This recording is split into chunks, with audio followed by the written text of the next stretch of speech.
เชื่อกับกินได้ถอยแต่ปกติเลยตัวนี้นะมันเป็นแบบที่แจ้วนะวันจำเห็ดอาหารทำวันนี้สุกไก่ไม่ได้ไปกินไม้มานานที่ได้กินเบอร์แต่ในมือเนี่ยนี่อันนี้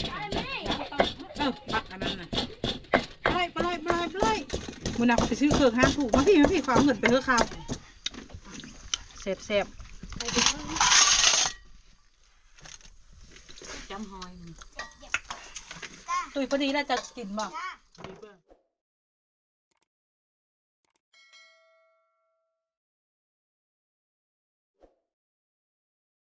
สบายดีอยู่ดีไม่แห้งประชุทุกคนจะดีครับอยู่ช่องบ่าวผู้ไทยวันนี้ก็อยู่โฮอยู่โซนอยู่ให้อยู่นาคือเก่าพี่น้องเลยจากสาวไทยได้เบิกมากินเปิดนี่เลยใส่ยอใส่ ใส่เป็ดมาอันมาเจาะใส่เป็ดเมื่อวาน เบิดแรกเป็นชาวผู้ไทยนะจากเปิดตื่นเช้ามาเนี่ยเห็นเบิดเห็นแต่หุ่นทุกคนเลยเห็นแต่เลือดชาเบิดเต็มอ้อมขอไก่นะ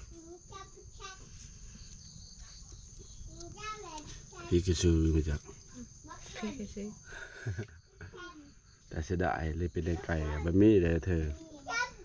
สุดก่อนนั่นก็คือกันกำลังจะแพ้ไม่ได้ไปกินพี่น้องมื้อนี้ได้อันนี้แหละมากินหวานต้มไก่มื้อนี้กินเครื่องในหมู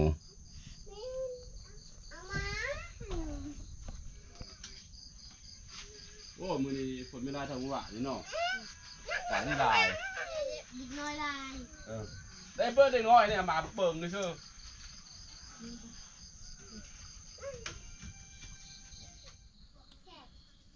บ่ได้โลนึงนะพอมันก็ได้ลายขีดเติบได้เบอร์ได้กินอาหารตอนเช้าทอดปลาส้มไข่พะโล้เบอร์ตัวนี้จากเบอร์มีหูไข่มันก็โอ้1 เห็ด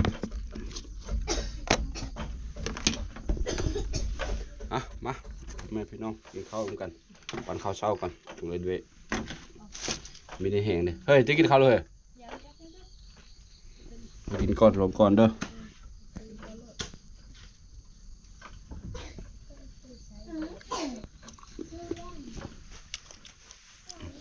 มึงเขาบอก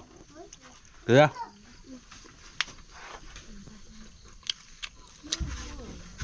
แต่ชิได้เป็ดพี่น้องเลย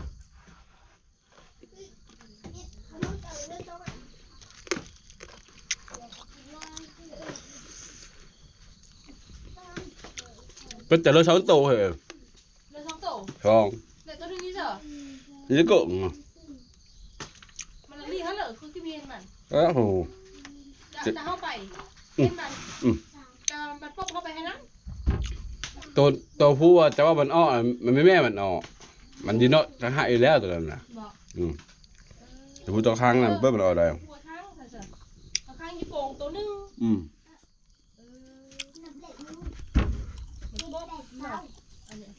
ก็จะเมียนฉากมัน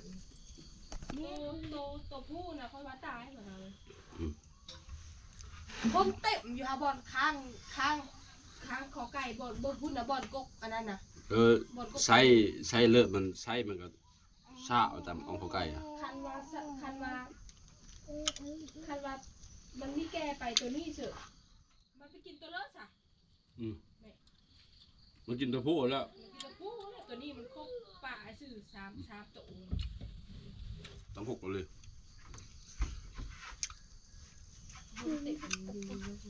ลูกไปย่าหรอเจ๊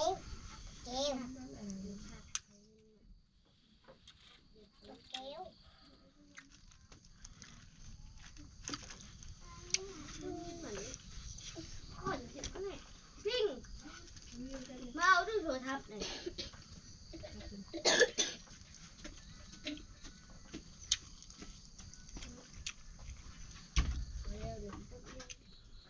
เขาให้น้อยก็มาได้มือนี้ได้มีสบายอยู่พี่น้องเอ้ยไม่ได้เพื่อเอาก็เลยเอามานำพวกอาใหญ่ก็มีสบายคือกันพวกเอ้ยใหญ่ก็มีสบายคือกันนะพวกเอ้ยใหญ่ก็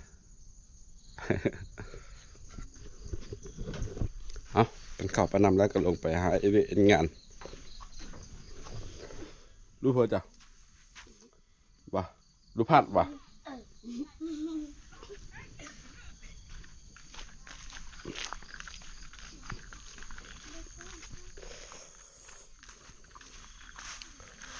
คุณสาวันเกี่ยวเข้า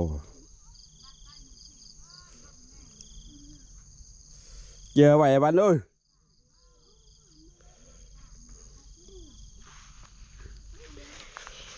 เอาไม้นี่ไ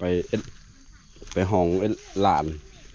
ห้องว่างกองเขาอะนะยันพ้นตก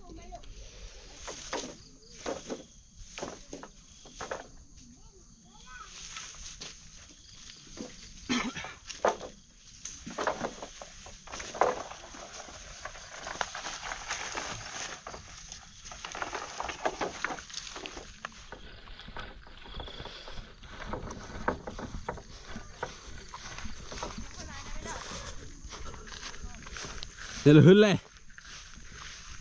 ตายวันนี้เกียดอะไรจังมันจะกองขึ้นเลยโอ้ยเผื่อได้จะไปเป็นลูเพอร์ได้แบบนี้เด้เกี่ยว2 มันเดี๋ยวยาเลย2 กองยาเลย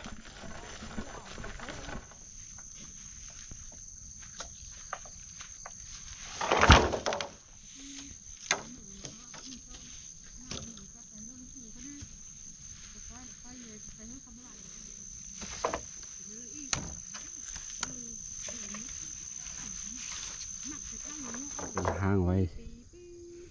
เพื่อป้องกันการพ้นตกถ้าว่าอยู่ขี้ดินยันเข้าแต่งอกอีก2-3 มื้อข้างหน้านี่พายุจะมาอีกนะก็เลยห้างไว้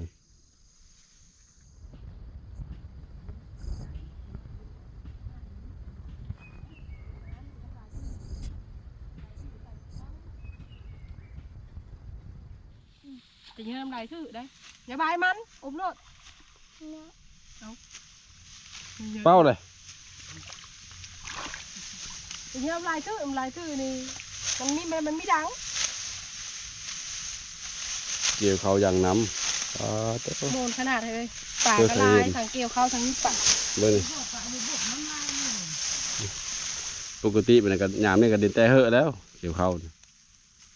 พ้นดีพ้นปีนี่อ้าวอันนี้เขาเยอะเกี่ยวเข้าแล้วก็เขาเยอะพาดแล้วก็ตกก้าดำต่อได้นี่แหละกระโดดสมบูรณ์พ้นดำอีกเหลือชาวบ้านไว้จะบ่ส่งคิดดีไว้ หากับลูกแต่ใคร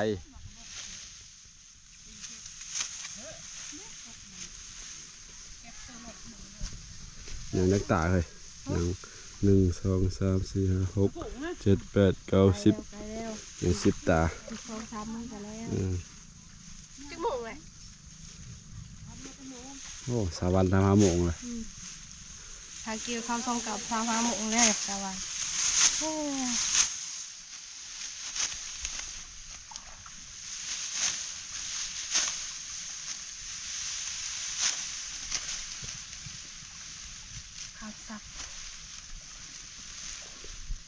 ถ่ายเบิ้งเด้อทุกคนว่าเราได้จากเป่าได้บอก200เป่าอันนั้นเป่าคอเสื้ออันผ่านได้ดอก100เป่า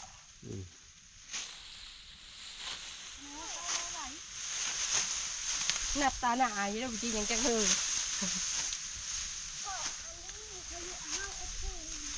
ไปก็เฮาเอสอยู่ที่ยังไปก้นขึ้นมันเป็นเงาเลยโตเขาน้อยกะ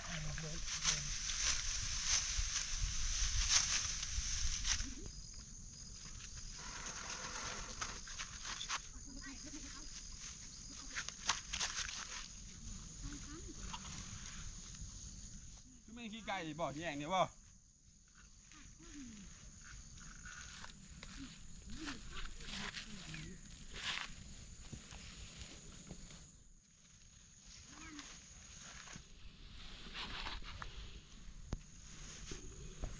นี่บ่ถือเจอยังบ่บังดู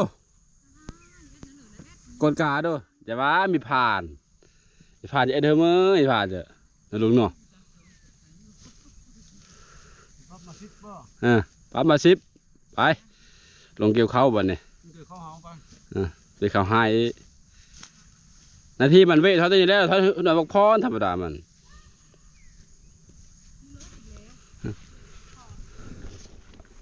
ไปแล้วเลยลงไปเกี่ยวเข้าบ่เนี่ยเอ็ดเพื่อไว้เสื้อนี่นะเพื่อยันฝนตก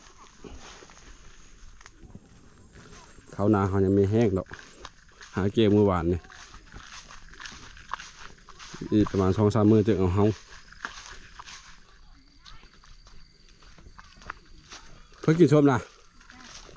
จะกินไหมลูกจะกินไหมจะกินยาจะลูกจะกินยาโย่จะกินได้ข้าวไม้เพื่อจะกินยาเลยกินส้มเท่าเลยทุกคนนะฮะ2 เท่าเลยอุ้ยเกี่ยวเขาเลยแล้วเธอเมื่อแห้ง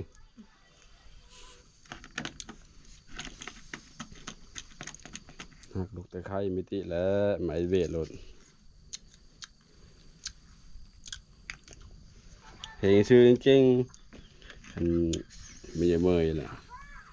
ไปนั่งห้องไอ้พุ่นไปเป็นทหารได้ลูกนั่งห้องหลังห้องการเกี่ยวปัดเกี่ยวมัดตัวคนเดียวเกี่ยวกองเกี่ยวไม่ได้เพราะว่าหนามันได้น้ำ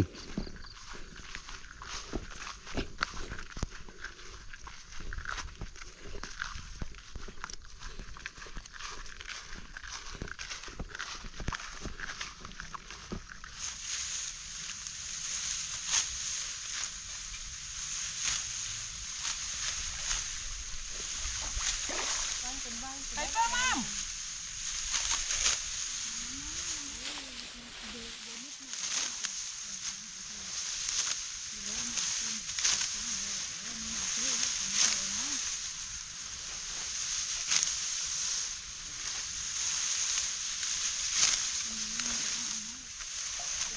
เอาบ่ลุงเคยลุงเอาบ่ เอา พอสาวันนะพี่น้องเอ้ยดิ เป็นตัวมีหมัก เอาไปพลังบนเรือไทยอังกฤษเอาเบิ้ลเนาะผู้เฒ่าผู้น้อยพอแต่มันฮักจริงพอแต่เลี้ยงดูสาวเพิ่นได้เอาเบิ้ลเลยพี่น้องเอ้ยมีเลยดูสาวเพิ่นนั่นตื่นนอน10 ชั่วโมงกลางเว้นเด้อ คุบนิติ ขอได้ไถนาได้เนาะ เพิ่นว่า พอเท่ามันเป็นไส้หนา เพิ่นว่าเขาเอาขี้ค้านได้เพิ่นว่านึ่งข้าวเฮากินเป็นแล้วพอ ไปทำไม่ได้พวกข่อย เพิ่นว่า ไปมึงเขาไม่หักเป็นแล้วพอความยากใช้มึงเขาเป็นแล้วพอ โอ้ลุงแล้ว แต่เหยาะผู้สาวไอ้บ่บ่รู้เสื้อผู้สาวนะเด้อพุ่นล่ะพุ่นนะบ่ผู้อยู่อู่แต่พุ่นบ่โอ้มักผู้สาวได้พี่น้องเอ้ยเหยาะผู้สาวว่าจะเว้าหลายโพด นี่พอดีก้าวกับพอดีก้าวก็วิ่ง หมดเวลาพักผ่อนเลยมาเข้าไปกินเฮากันดิมีได้ไข่ติดหรอ เขาได้กินยาเลยล่ะ มึงดูมีได้ไข่เย็นเลยเด้อ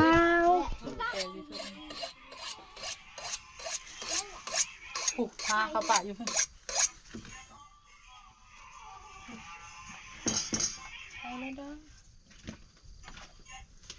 แต่เปิ้ลเชื่อกับกินได้เถอะแต่ปกติเลยไม่มาเชื่อให้เปิ้ลป่ะกินหน่อยเปิ้ล เดี๋ยวเสร็จเอาคันได้ผักพอน ต้มปรีนี่หน้าหม้อได้หน้าหม้อปลูกหม้อไก่ใช่ ตัวนี้นะมือตอนนะเหินเขาอิ่งนะเห็นแต่อันที่มันเป็นสีดำมาอันนั้นนังมันนะสีดำอันนี้นะเห็นแต่ตุ่ม มาตุ่มๆสีดำน่ะ มันฮัก เขากินจนอิ่มแล้วเขาก็เห็น กินบ่นี่ งานไป ฟัน งาน กินบ่ ยามันเนาะมันสุกแล้วมัน ฟันเลยถ้าเหลือนอน แล้ว อ่ะ มันเต็มอาญาอยู่คอยเปิดเบิ่ง ลงไปเอาไปขุดหาไปปักอันนั้นน่ะไปมึงน่ะเขาไปซื้อเครื่องห้างถูกมาพี่ความเงินไปเถอะครับ ตกซ้ำเอาดิเอามา เจ้าจะได้เปิดมันทำก่อน เฮ้ยเลยแม่ บักหน่อยมาทำเขาเจ้าจะได้เปิดผู้เป็นพ พ ยาย าน น ไว้ ไว้ จ้ะ จ้ะ เป็นพยาน กระตุกกระตุกกระตุก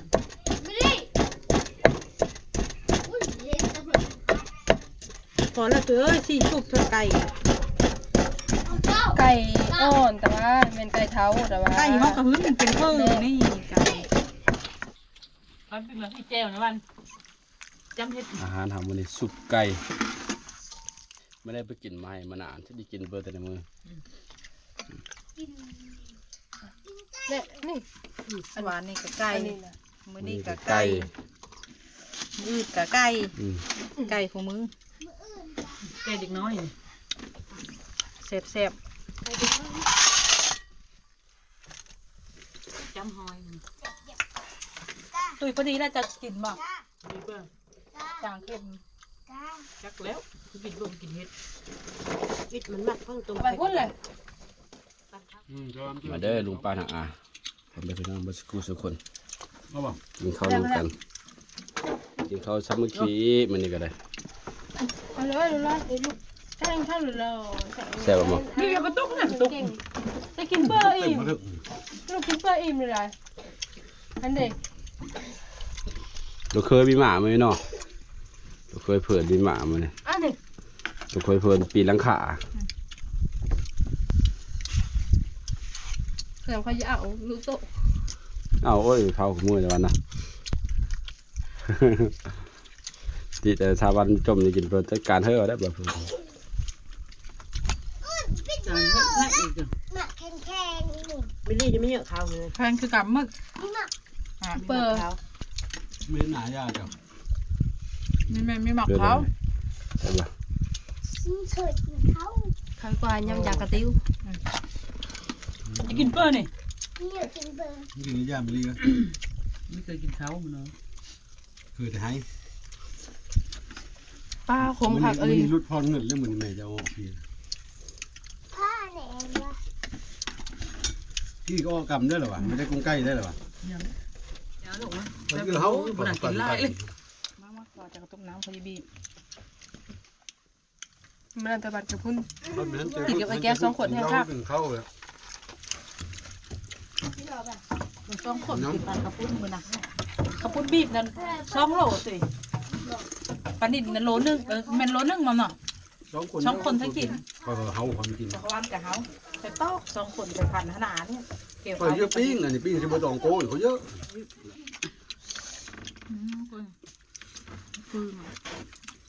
คือแบบงาห้าวๆขายยำคือนาเด็ดและ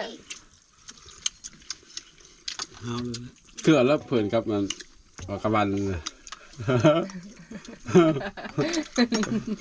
ลุงเขาจะตีเราเคยดำอยู่ตีมักเราเคยดำอยู่ จริง เจ้าแล้ว จริงมั้ย แต่ว่าตีมักเราเคยดำ เฮ้ย